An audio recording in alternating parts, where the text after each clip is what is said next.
Amados de Deus, abra sua Bíblia em Mateus, capítulo de número 24. Nós vamos falar um pouco sobre os 3 grandes eventos da igreja na terra.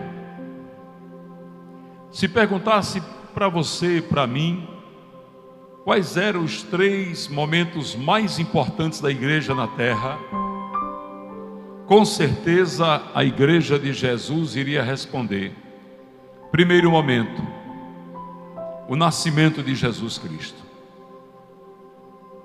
Foi o momento mais importante, porque Deus amou o mundo de tal maneira que deu seu Filho unigênito, para que todo aquele que nele crê não pereça. Segundo momento, a crucifixão, o sofrimento de Jesus, quando ele na cruz disse: Tetelestai, está tudo pago, vocês não devem mais nada. E o terceiro grande momento, o arrebatamento da igreja, irmãos. O nascimento, a crucifixão e o arrebatamento são os momentos mais importantes da igreja, e todos eles relacionados com a vida do nosso Senhor e Salvador Jesus Cristo. Mateus capítulo 24, o sermão profético, o princípio das dores, a partir do seu versículo 1, diz: quando Jesus ia saindo do templo, aproximaram-se dele os seus discípulos para mostrarem a estrutura do templo. Porém, Jesus lhes disse: não vedes tudo isto? Em verdade vos digo que não ficará aqui pedra sobre pedra que não seja derribada. E estando assentados no Monte das Oliveiras, chegaram-se a ele os seus discípulos em particular, dizendo: dize-nos, quando serão essas coisas? E que sinal haverá da tua vinda e do fim do mundo? E Jesus respondendo disse-lhes: acautelai-vos de ninguém, que ninguém vos engane. Porque muitos virão em meu nome dizendo: eu sou o Cristo, e enganarão a muitos. E ouvireis de guerras, de rumores de guerras. Olhai, não vos assustei, porque é mister que tudo isso aconteça, mas ainda não é o fim.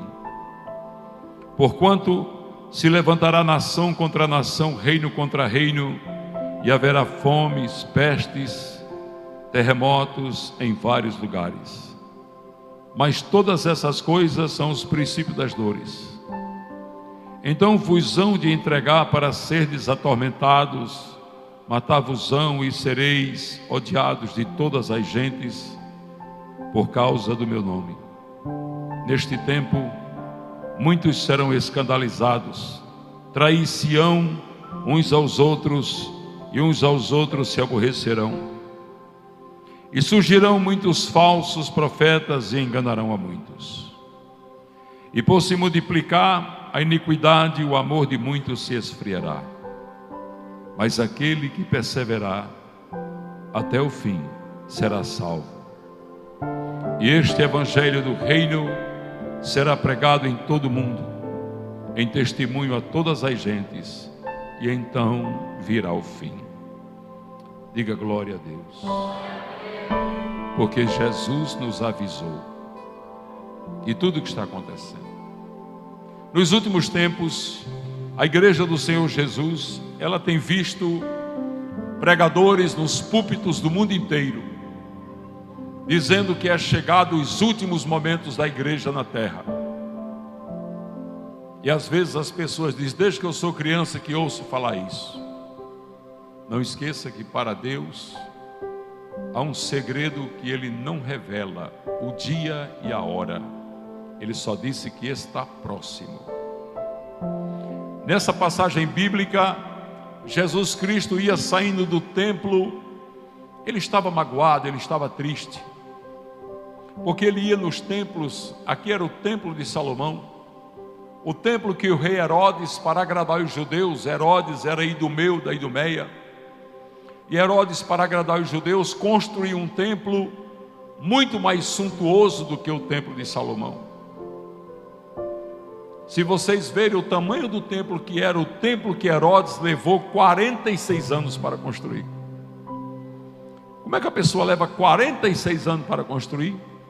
Sabe por quê? Porque era um método para o rei Herodes se perpetuar no poder.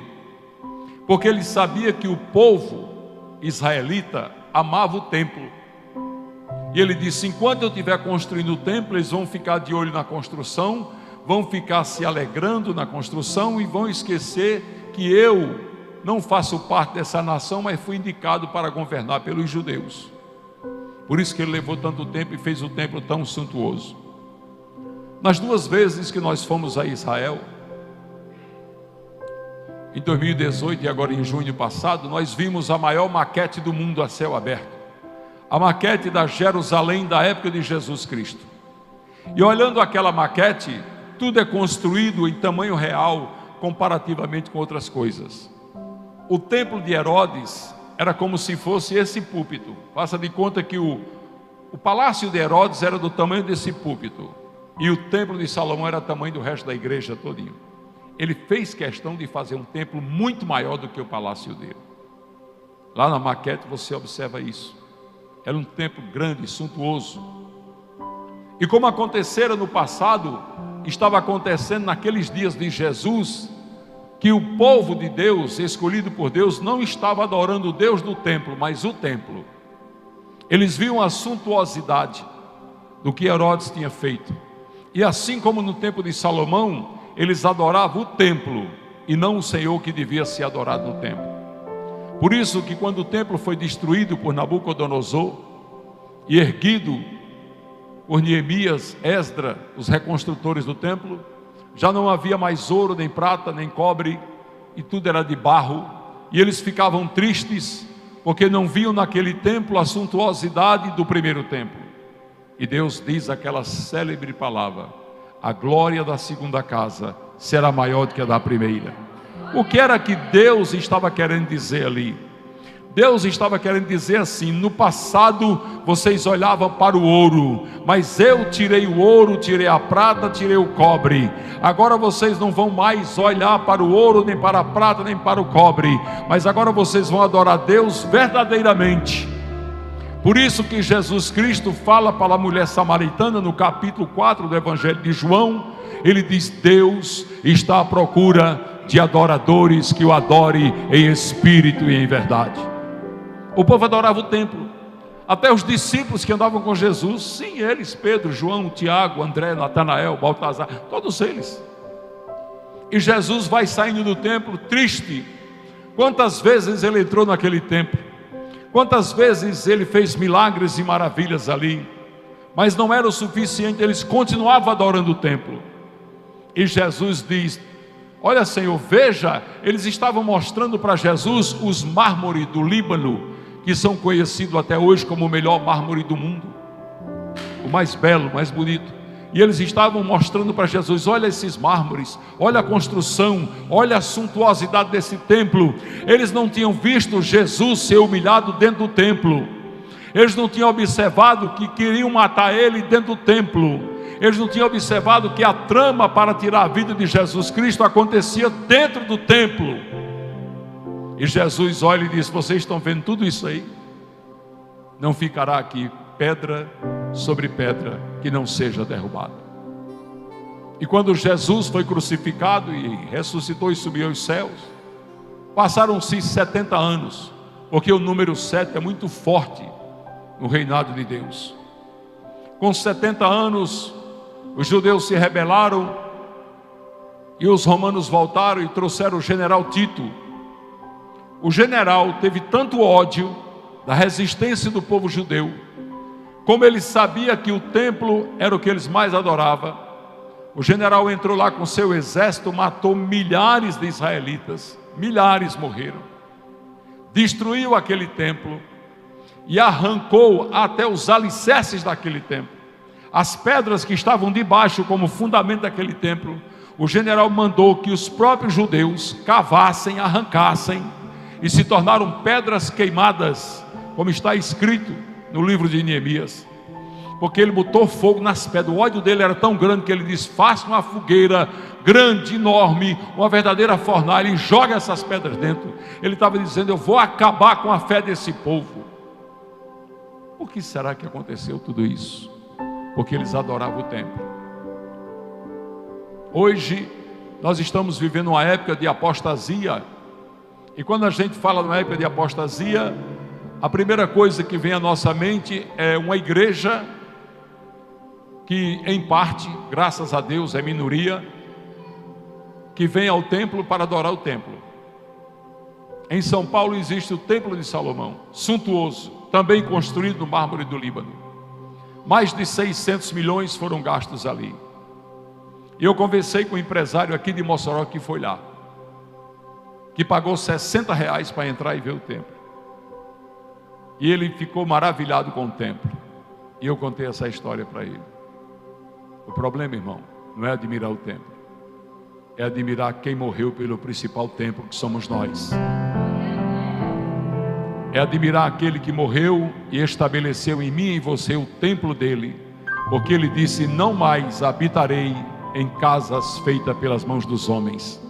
Ele estava dizendo: eu vou habitar em vocês, no templo que eu construirei dentro de vocês. E a igreja está precisando acordar, porque a apostasia está acontecendo dentro da própria igreja. Os irmãos sabem que o ser humano ele é fadado a ter uma admiração muito rápida pelas pessoas. Com o advento da internet, irmãos, está acontecendo muito isso. Alguém diz alguma coisa, viraliza, pronto, torna-se ídolo. As pessoas enlouquecem. As pessoas começam a seguir aquela pessoa. As pessoas começam a admirar aquela pessoa. Do dia para a noite, aquela pessoa vira uma celebridade. Vira algo que a gente diz: como é que pode? Uma carreira meteórica. E de repente aquela pessoa morre e vai embora. Porque eterno e poderoso é só o nosso Deus. E Deus continua dizendo: adore o Deus do tempo, o Deus de todas as coisas, o Criador de todas as coisas. Volte-se para Ele e Ele voltará-se-á para nós, para cada um de nós. Nós estamos vivendo um tempo de apostasia, porque parte da igreja, graças a Deus, também é minoria, estão indo à igreja buscar bênçãos, vão buscar apartamentos, casas, terrenos, vão buscar carros, vão buscar motos, vão buscar casamentos, vão buscar tudo que é bênção que quer, e parte vão buscar cura. Tudo bem, não tem problema nenhum, mas em primeiro lugar, buscai o reino de Deus e a sua justiça, e as demais coisas vos serão acrescentadas. E tem parte da igreja que não gosta de uma palavra escatológica, não gosta de uma palavra que pregue a verdade, que ensine o caminho da salvação. Mas é a palavra que nós devemos receber, a palavra da salvação, porque a nossa vitória foi cravada no Gólgota, na cruz de Jesus Cristo. Nunca foi tão necessário pregar Jesus como nos dias atuais, porque é fim dos tempos e Jesus está às portas. Há mais ou menos uns 20 dias atrás, o presidente do FMI, do Fundo Monetário Internacional, Banco Mundial, que empresta dinheiro para nações, bilhões e bilhões e bilhões de dólares, ele disse: nos anos futuros, todos os países do mundo terão dificuldades financeiras. Ele disse: todos os países.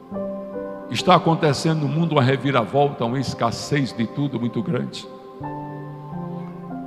As pessoas que trabalham com ecologia estão dizendo que o planeta não tem condições de manter a população nos anos vindouros.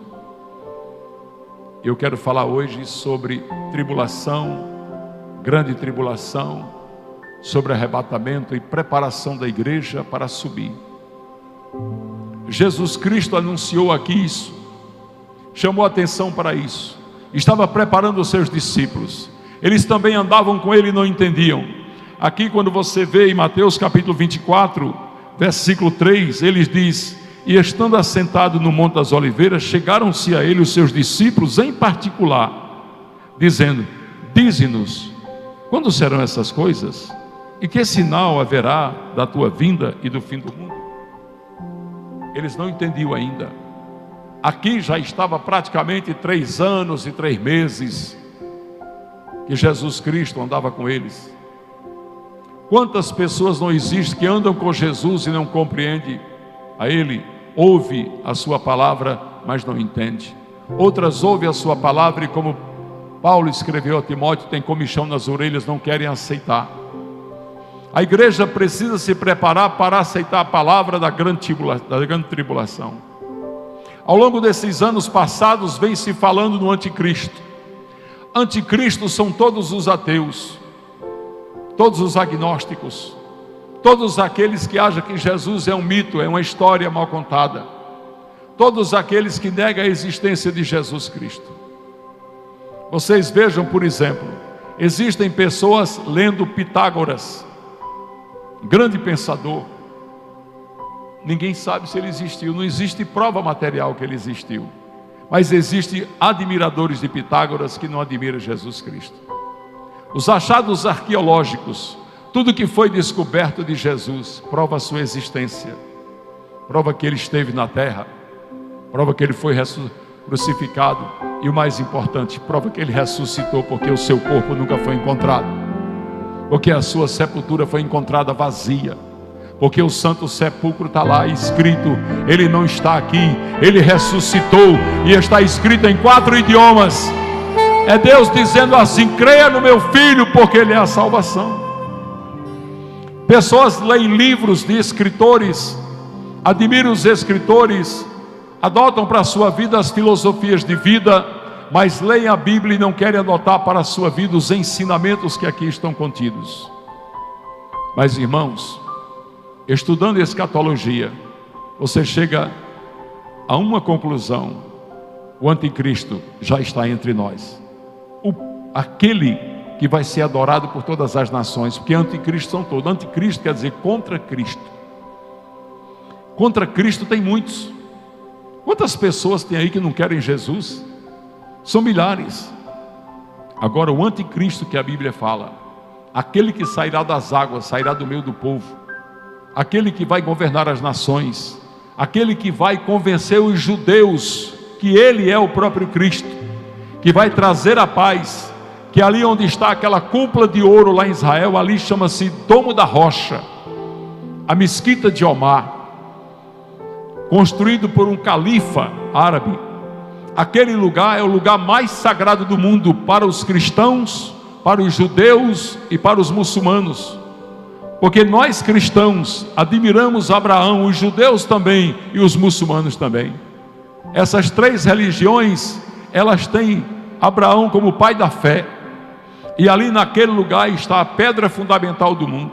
Ali naquele lugar é onde Abraão foi sacrificar Isaque, e ali é o lugar do maior conflito na terra.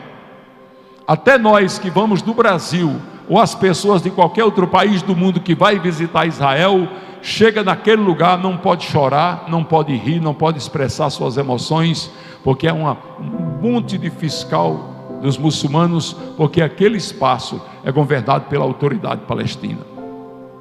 E ali, o anticristo, segundo as escrituras, vai conseguir que se construa ali o que os judeus mais desejam: o 3º templo. O 1º templo de Salomão, Nabucodonosor destruiu. O 2º templo, Herodes ajudou a aperfeiçoar o que Neemias, Zorobabel, Esdra tinha feito. Veio o general Tito, destruiu, e agora eles vão construir o 3º templo. Já está pronto até a minorá, o candelabro de ouro que está na praça principal de Jerusalém. Esse candelabro de ouro pesa 200 quilos de ouro. Está lá numa badorna de vidro, vigiado dia e noite pelo exército de Israel. Eles já fizeram para colocar no templo. O que é que isso prova, irmãos? Prova que eles continuam adorando um templo que já não existe mais. No livro do profeta Isaías, Deus disse: Israel, Israel, pela sua teimosia colocareis sentinelas a chorar de dia e de noite diante do teu muro. Está lá o cumprimento do que Deus falou. o povo de Israel chorando dia e noite, 24 horas por dia no Muro das Lamentações.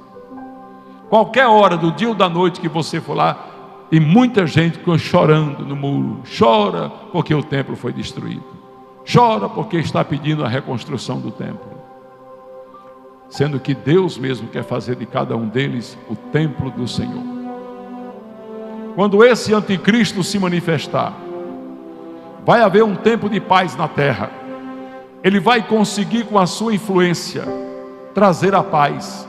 Qual é a característica de Jesus Cristo? A paz. Ele é conhecido como o príncipe da paz. Ele vai fazer reinar paz entre as nações. Mas como querendo ser Cristo, ele vai entrar no templo e vai profanar o templo. E os judeus vão descobrir que ele é o anticristo. E quando eles descobrirem, vão expulsar ele do templo. E por ser expulso do templo, revoltado, diz a palavra, ele vai pegar todas as nações do mundo para tentar varrer Israel do mapa. Ele vai tentar destruir Israel do mapa, como já tentaram outras vezes. Como em 1966, todo o Oriente Médio se preparou para varrer Israel do mapa. E assim como Deus fez com o rei Ezequias, que o protegeu de Senaqueribe e seu exército, Deus protegeu Israel, e nenhuma bomba foi lançada sobre Israel. Israel, em 6 dias, destruiu todos os seus inimigos e abateu todos os seus aviões em terra, sem que um sequer decolasse para fazer mal a Israel. Um país pequeno, menor do que o Rio Grande do Norte, derrotou todo o Oriente Médio, mostrando que Deus era com eles. E esse anticristo vai mover todas as nações para vir contra Israel. Pastor, o que vai acontecer? Como é que Israel vai reagir contra o mundo inteiro? A Rússia, Gog e Magog, os grandes países do mundo, os países de maior poderio bélico, vão estar no vale do Armagedon para destruir Israel. E aí o que vai acontecer, pastor? Eles vão olhar e vai ver um cavalo branco, e nele montado o príncipe dos exércitos do Senhor, liderando o exército celestial. E a palavra diz que ele virá com a espada e castigará as nações. Em Apocalipse está escrito que as aves de rapina, os urubus, naqueles dias comerão carne de reis, rainhas, presidentes, primeiros ministros, de generais, de capitães, porque Deus destruirá todos aqueles que querem destruir Israel. E ali onde é a pedra fundamental, onde está o domo da rocha, aquela cúpula de ouro, Jesus vai descer com a nova Jerusalém, e por 1000 anos ele vai reinar ali, e serão 1000 anos de paz, e depois ele dará ao povo a paz que o povo nunca teve. Não haverá mais choro nem lágrimas, pois ele enxugará de todos os olhos toda lágrima. Mas para que nós estejamos neste arrebatamento, para que nós estejamos nessa nova Jerusalém, é preciso nos preparar. É preciso combater o nosso maior inimigo, o inimigo das nossas almas, inimigo de Deus, que quer nos tirar. Assim como Deus quer nos fazer exército dele, o inimigo também quer nos fazer exército dele. Há uma guerra dentro de cada um de nós. A palavra de Deus diz que o espírito milita contra a carne e a carne milita contra o espírito. Há uma guerra dentro de nós para resistirmos o pecado. Mas nunca foi tão preciso nos fortalecer na palavra, nos encher de Deus. Nunca fomos tão atacados como estamos sendo agora. Nunca na história o povo de Deus foi tão atacado como está sendo atacado agora. Nunca houveram tantas prostitutas, tantas amantes, tanta propaganda de cigarro, de bebida, tanta gente defendendo a liberação das drogas. Nunca houve tanto pecado contra até mesmo as nossas criancinhas como agora. Sabe por quê? Porque é o momento final da igreja na terra. E a pergunta, pastor, a igreja vai passar pela tribulação e pela grande tribulação? A tribulação compreende-se 3 anos e meio. Todo mundo vai ficar apavorado, quem estiver nela, porque serão coisas horríveis. Mas ainda não é o pior. O pior é a grande tribulação que vem nos outros 3 anos e meio restantes. Serão 7 anos E essa tribulação será tão grande que Deus disse: se eu não abreviar os dias, ninguém resistirá. A igreja vai passar, nós assembleanos, noivas do Cordeiro de Deus, nós acreditamos que nós seremos arrebatados antes, que Deus vai tirar a igreja da terra, porque assim está escrito. Mas existem 3 correntes teológicas. Tem aqueles que são pré-tribulacionistas. Nós, assembleanos, acreditamos que antes da tribulação haverá o grande arrebatamento. A igreja será tirada da terra, será levada aos céus, se encontrará com Jesus nos ares em alegria, porque nós somos a noiva do Cordeiro. E eu pergunto a você, aqui tem muitos homens aqui, muitas mulheres. Imagine sua noiva e seu noivo lá no salão de beleza, se arrumando para o casamento. Você no altar, esperando o seu noivo chegar, ou a sua noiva chegasse para você e dissesse: olha, sua noiva está lá preparada. O que é essa preparação? Resistência ao pecado, desistência das coisas mundanas, consagração de uma vida com Deus. Isso é o salão de beleza do crente. E aí alguém chega para o noivo ou para a noiva e diz: olha, sua noiva está lá no salão, mas antes de vir aqui para o casamento, ela vai ter que levar uma surra. Ela vai chegar aqui toda machucada. Será que o noivo dizia: tudo bem, não tem problema não? Não, o noivo dizia: não, minha noiva? Não, minha noiva está se arrumando faz tempo. Minha noiva vai chegar aqui bela, bonita. Eu quero ela nas bodas do Cordeiro aqui, linda, maravilhosa, porque eu amo, eu morri por ela, e eu não vou deixar ela passar por isso não. Então nós pré-tribulacionistas acreditamos, como está escrito, Deus dizendo: antes que venha a grande tribulação, eu retirarei a minha igreja da terra, vou arrebatá-la com força, e ela virá para as bodas do Cordeiro. Aí existe o pensamento teológico dos midi-tribulacionistas. Quem são eles? Parte dos estudiosos da Bíblia que acha que a igreja vai passar a metade da tribulação, que a igreja vai viver 3 anos e meio na grande tribulação para ser arrebatada. E existe os pós-tribulacionistas, que são aqueles que acreditam que toda a igreja vai passar os 7 anos de sofrimento. São 3 correntes teológicas. Mas nós, por acreditar no amor de Jesus Cristo, no poder dele, nós acreditamos no arrebatamento pré-tribulacionista. Nós somos pré-tribulacionista, porque se nós, com os nossos defeitos, com a nossa pequenez, com nossas falhas, a gente não deixaria nossa noiva sofrer, imagine Jesus com o seu amor. Então nós acreditamos nessa corrente teológica. E os acontecimentos, os últimos acontecimentos, têm mostrado isso. Tem mostrado que se aproxima este momento em que a igreja será tirada da terra, em que a igreja passará por essa transformação. Pastor, e se eu morrer antes? Parabéns, você vai primeiro para o céu. Pastor, e se eu morrer antes do arrebatamento? Você é um privilegiado, meu irmão. A palavra de Deus diz que primeiro serão arrebatados aqueles que dormiram no Senhor. Primeiro serão arrebatados aqueles que morreram sendo crentes. Eles serão arrebatados primeiro. Eles têm um privilégio, por não ter negado o nome do Senhor, por não ter desprezado o nome do Senhor e obedecido a sua palavra. Eles serão arrebatados primeiro. A igreja tem que viver isso com o coração cheio de alegria, mesmo no mundo de tribulações. Porque, irmãos, nós estamos aqui da igreja, nós que frequentamos a igreja, nós que nos enchemos de Jesus Cristo, nós nem imaginamos de longe o que está acontecendo lá fora. É coisa triste, meus irmãos. Nesse momento que você está aqui na igreja, tem gente procurando como vou morrer, como vou tirar minha vida, como vai ser amanhã? Amanhã é mais uma semana. Será que eu vou dar conta de enfrentar essa semana com tantos problemas? Há tanta gente angustiada, há tanta gente questionando, querendo saber quem ela é. Não sabe nem quem ela é, mas nós sabemos que somos filhos de Deus e estamos alistados na lista do arrebatamento. Essas pessoas precisam ouvir a igreja do Senhor dizendo: venha, entregue-se a Jesus, e você terá seu passaporte carimbado pelo sangue do Cordeiro, para estar no grande arrebatamento, na grande caravana que vai para Nova Jerusalém.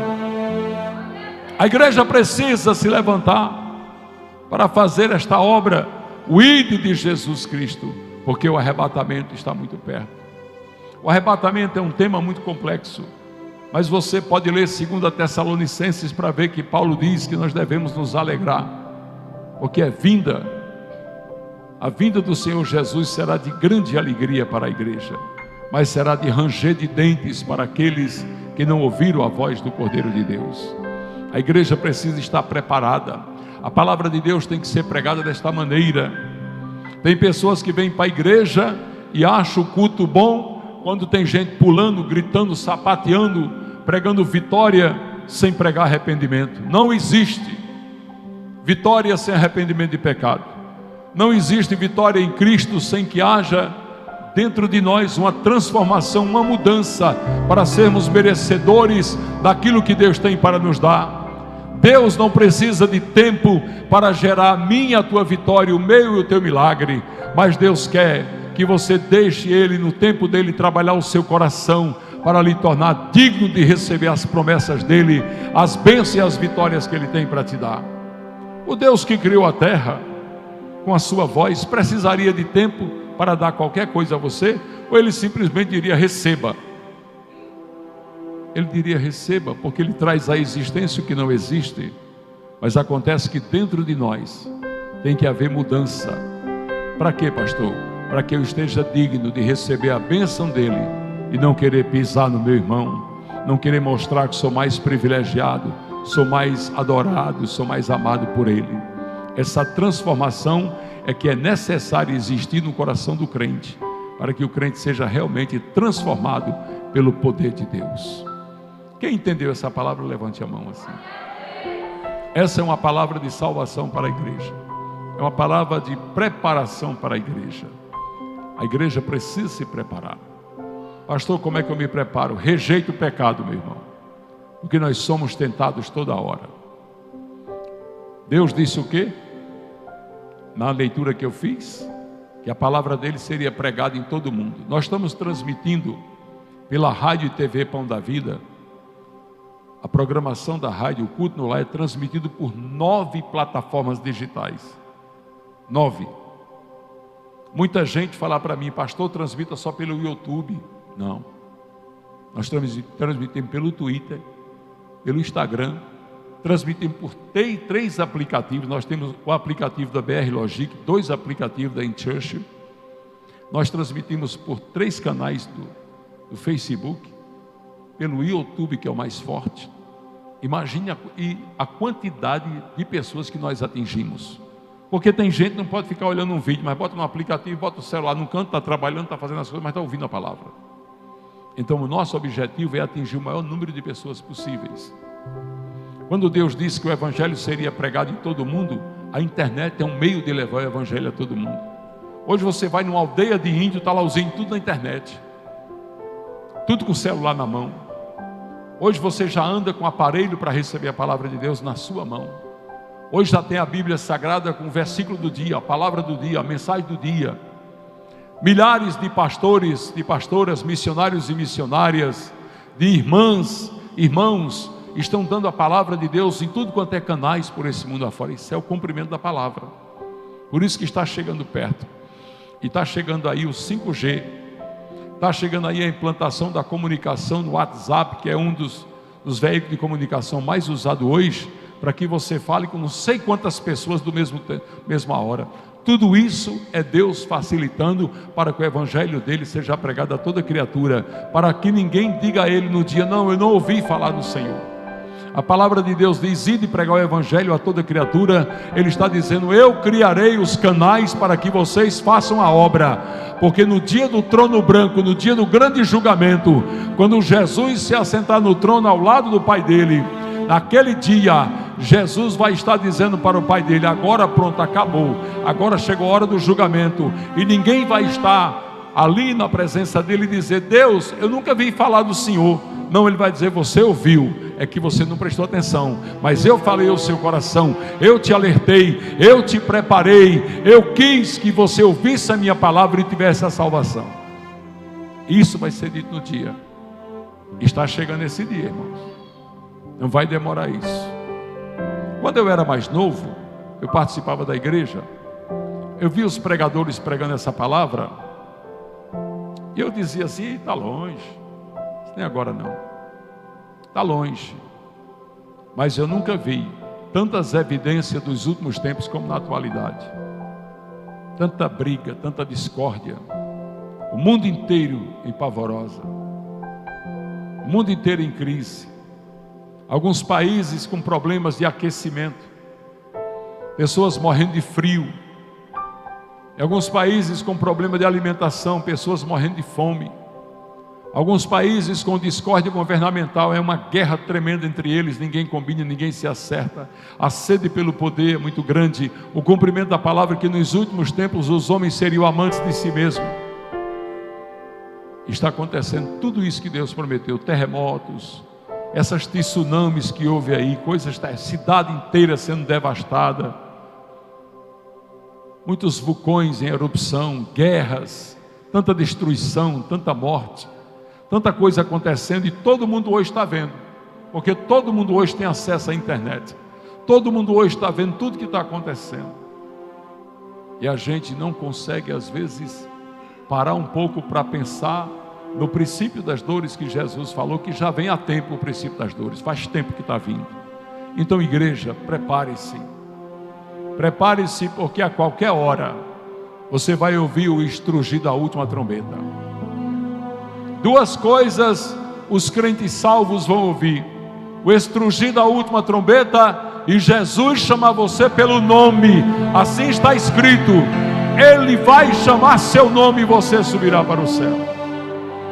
A igreja tem que ter convicção disso, para viver na presença de Deus, rejeitando o pecado e caminhar nos caminhos dele.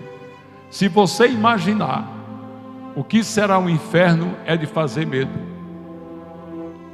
Teve um pregador que pregou uma mensagem chamada Pecadores na mão de um Deus irado. Como é o nome dele, pastor Gabriel? Jonathan Edwards. Ele pregou essa palavra um dia: pecadores na mão de um Deus irado. Esse homem foi tão usado pelo Espírito Santo que a igreja lá tinha aquelas colunas no meio. O pessoal recebeu aquela mensagem com tanto temor que eles se agarravam na coluna, tremiam e gritavam pedindo a Deus. Ele descrevendo como seria o inferno. As mulheres que estão aqui de vez em quando queimam o dedinho na panela, né? Às vezes até mais do que o dedo, queima a mão. Não é verdade? Dói, né, irmãos? Queima muito. Imagina o fogo do inferno queimando todo o corpo. Aí não é uma queimadura. Lá no inferno não tem nata de leite não, irmão. Aqui você queima o dedinho. Vou botar uma natinha de leite aqui para esfriar. Soprar aqui. Lá vai queimar o corpo todo, por toda a eternidade. Mas em contrapartida tem uma notícia muito boa para a igreja. Quem andar com Jesus vai caminhar em ruas de ouro, vai ter muros de jaspes, vai ter a árvore da vida, vai ter Jesus olhando para você e você para Ele por toda a eternidade. Ele disse: eu estarei com vocês por toda a eternidade. Ele será o sol da justiça. Você não mais sentirá dor, não mais ficará enfermo, você não vai envelhecer, você vai ser sempre a mesma pessoa. O gozo do que está por vir é indescritível. Ninguém pode imaginar o que Deus tem preparado para nós, diz a palavra de Deus. É uma alegria tão grande, que a maior alegria que você já teve na vida não se pode comparar à alegria que você viverá no céu. Aleluia! Algo maravilhoso, algo tremendo.